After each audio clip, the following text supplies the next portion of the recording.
à toutes et à tous. Chag Sameach, nous sommes Chol HaMoed Pessah, c'est-à-dire dans la semaine de Pessah, mais les jours où nous pouvons travailler, qui ne sont pas chômés par rapport aux premiers jours et aux derniers jours. Beaucoup de questions m'ont été posées par téléphone, par mail ou en direct concernant les règles de Pessah, qu'est-ce qui est permis, qu'est-ce qui est interdit.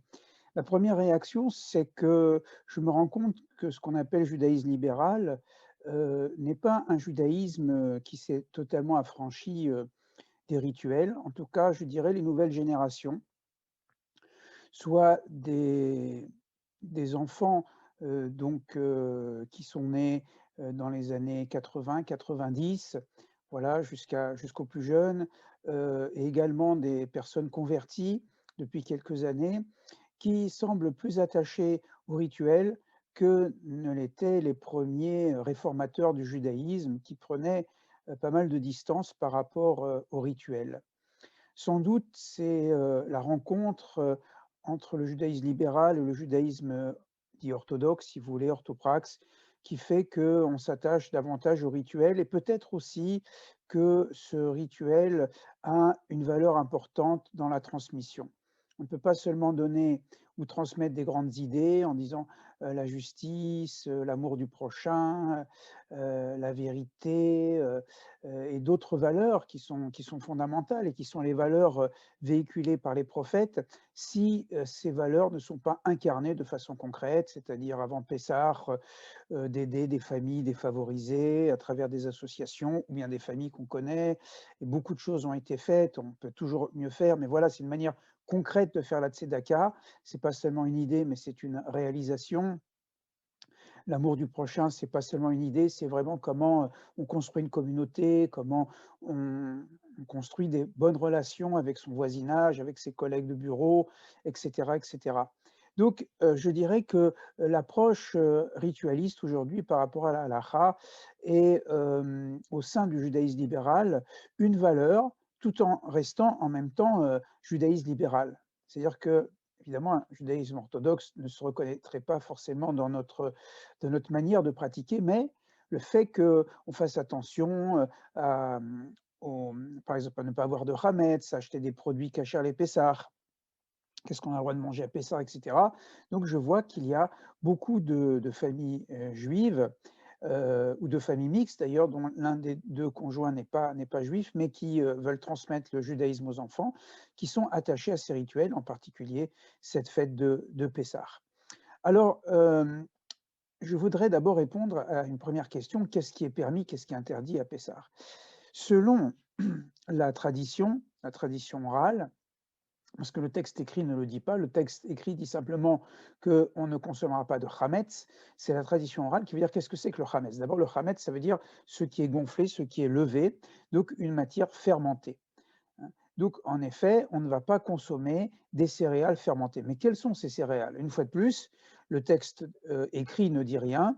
Comme tout ce qui est pratique, d'ailleurs, la Torah ne dit pas comment on doit réaliser une circoncision, la Torah ne dit pas comment on doit réaliser des tzitzit, des franges rituelles, et d'autres mitzvot ou des abattages rituels, des sacrifices, etc. On donne les règles générales, mais de façon concrète, comment ça devait se réaliser. Et donc, nous avons besoin d'une tradition orale. On voit bien que le texte écrit n'est comme, en quelque sorte, comme les notes d'un étudiant, comme Moïse qui aurait pris des notes d'une certaine manière à l'école du bon Dieu, et ensuite une tradition orale qui se développe.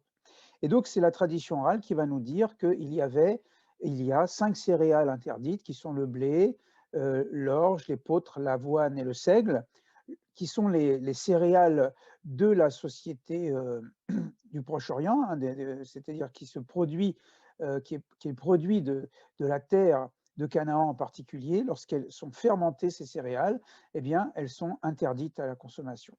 Donc, toutes les autres céréales ou légumineuses ne sont pas interdites le jour de Pessah, hein, et donc elles ne tombent pas sur le coup du Hametz. Alors, comment se fait-il que certaines communautés ne consomment pas du riz ou que certaines communautés ne consomment pas ce qu'on appelle kitniot, ça veut dire les légumineuses, les petits pois, les lentilles, les pois chiches, etc. En fait, il s'agit ici de ce qu'on appelle Sayeg la Torah, ça veut dire une barrière autour de la Torah, qui sont des interdits autour des règles religieuses, c'est-à-dire fondées sur la Torah, en disant, de peur qu'on en vienne à consommer alors ces céréales, également on interdit d'autres céréales qui ne sont pas fondamentalement interdites, mais simplement comme un décret au deuxième degré. Ce qui fait donc que certaines communautés, et en général ce sont les communautés ashkénazes, donc qui dépendent de celui qu'on appelle le Rabbi Moshe Esserlich ou le Rema, qui était contemporain de Rabbi Yosef Karo, donc au XVIe siècle, et qui a posé ce décret, une takana, que les kitniotes, donc les légumineuses, tombaient sous le coup de l'interdit, mais simplement par takana, par décret, et non pas par interdit biblique, interdisait donc les kitniotes, ce qui fait que dans les communautés ashkénazes, on ne consomme pas ni de lentilles, ni de pois chiches, ni des haricots, etc. On va s'alimenter à partir des légumes, et si on veut avoir par exemple des glucides, on va plutôt prendre des pommes de terre ou de la farine de pommes de terre, etc. Ou la fécule, hein, la fécule de pommes de terre, ou alors d'autres farines, comme les farines de châtaigne ou des farines de soja, voilà, qui ne sont pas du tout des légumineuses interdites. Tandis que dans le monde séfarade, eh bien, en général, on n'interdit que les 5 céréales, et donc les autres légumineuses, comme les fèves, par exemple, les lentilles, les petits pois, sont utilisés. D'ailleurs, par exemple, chez les Tunisiens, on fait un pot-au-feu qu'on appelle le msouki, voilà, et on trouve ces différentes légumineuses. Et c'est en général dans les communautés séfarades. Alors maintenant, dans certaines communautés séfarades également, on interdit le riz, orez en hébreu. Est-ce que le riz est fondamentalement interdit? Non, c'est la même chose que pour les kitniotes. Simplement, à une certaine époque, on a trouvé dans des sacs de riz, eh bien, des grains de blé. À l'époque, les silos et les systèmes de tri entre les céréales n'étaient pas aussi précises qu'aujourd'hui. Et donc, on a pu trouver, et par peur de trouver des grains de blé dans le riz, alors on a interdit le riz. Non pas à cause du riz, mais à cause des grains de blé qu'on aurait pu trouver dans le riz. Et comme, d'après la halacha, d'après la loi juive, le chametz est interdit en quantité infinitésimale, afilou b'mashéou, comme on dit dans la halacha, même une petite quantité, alors qu'en général, c'est un rapport de 1/60. S'il y a une goutte de lait qui tombe dans 60 fois son volume de viande, ou une goutte de viande qui tombe dans 60 fois son volume de lait, c'est interdit. Pour Pessah, on dit afilou b'mashéou, même dans une petite quantité inférieure à 1/60, c'est aussi interdit. Donc, on a interdit le riz. Et dans certaines communautés, comme les communautés tunisiennes ou les communautés juives qui existaient au Liban, en Irak, etc., consommaient également le riz. Faisons simple, hein. Aujourd'hui, considérons, en tout cas pour un judaïsme libéral, considérons que l'interdit du Hametz concerne les 5 céréales, et pour les autres, eh bien, si on considère que c'est interdit, non, ce n'est pas interdit, on peut consommer du riz, on peut consommer des légumineuses, même par exemple chez les Tunisiens, on ne consommait pas de pois chiches, parce que pois chiches en arabe, ça se dit khmis, khmis on dirait Hametz. Alors vous voyez, simplement par la sonorité de khmis, alors on ne consommait pas de pois chiches. Bien sûr, si vous avez des beaux-parents, des beaux-parents qui respectent certaines règles, alors quand vous irez chez eux, vous respecterez également les règles. Voilà, ce n'est pas besoin de venir avec votre riz ou bien vos pois chiches, mais dans des familles libérales, il suffit déjà de respecter les 5 interdits, et c'est suffisant. Deuxième règle, nous voyons beaucoup de produits qui sont estampillés Kasher les Pessar, Kasher les Pessar, Kasher les Méhadrines, etc., avec Kasher et plus Kasher, etc. Vous savez, peut-être je ne vais pas me faire d'amis des commerçants, mais il n'est pas nécessaire d'avoir tous les produits estampillés Kasher les Pessar. J'ai entendu qu'il y avait même de l'eau Kasher les Pessar, qu'il y avait même des fruits Kasher les Pessar. Non, il ne faut pas tomber dans l'excès. Voilà. L'excès, c'est pas bon, même en matière rituelle. Et donc, ça devient ensuite un commerce, si on veut dire, ah bon, il vaut mieux prendre Kasher les Pessar, du dentifrice kasher les Pessar, du produit vaisselle kasher les Pessar. Là aussi, il y a des règles. Il y a au moins 2 règles. La première règle, c'est que ce qu'un chien ne mangerait pas, ce n'est pas chametz. Il y a du cirage kasher les Pessar, mais même un chien ne consommerait pas du cirage. Même un chien ne va pas consommer du dentifrice ou du liquide vaisselle.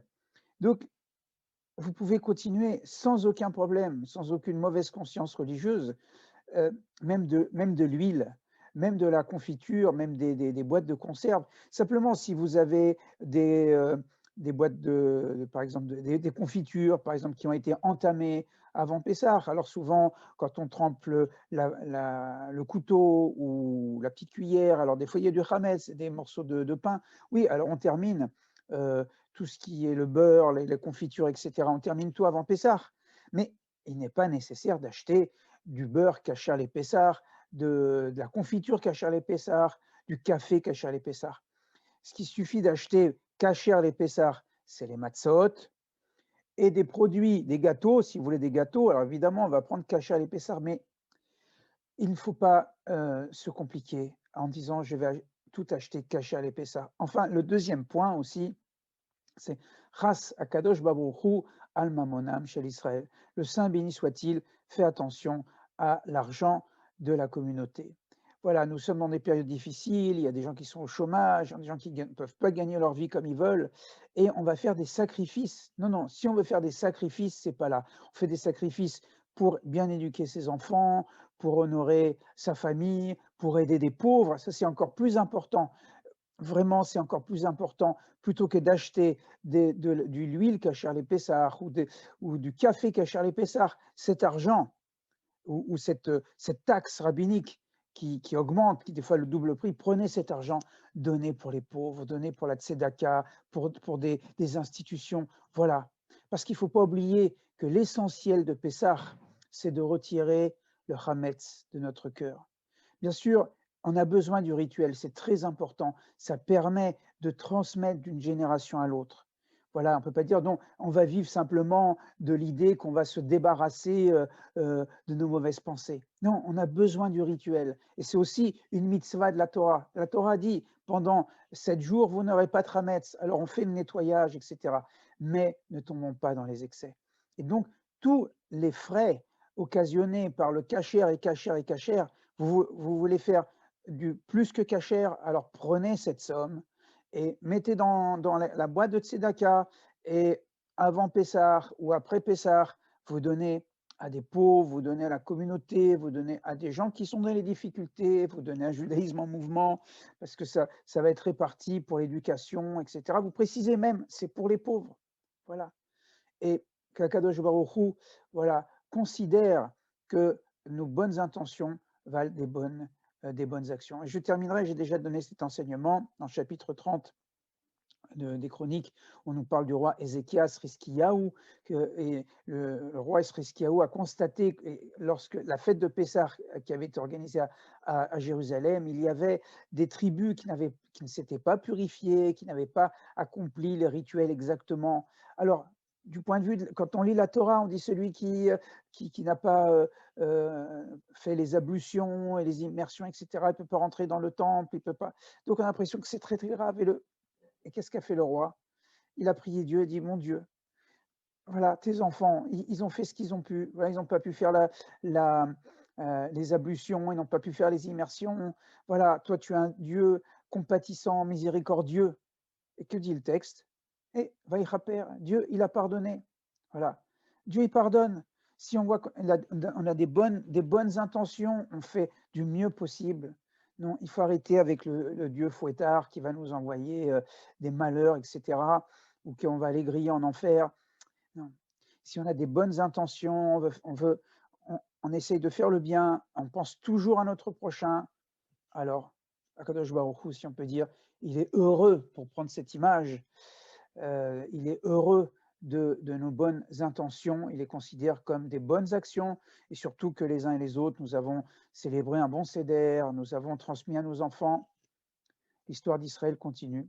Alors, puisque la fête de Pessah n'est pas terminée, je vous souhaite Chag Sameach, bonne fête de Pessah, et ensuite une bonne santé pour les uns et pour les autres. Et on se retrouvera pour une nouvelle vidéo très prochainement. Allez, à bientôt, au revoir.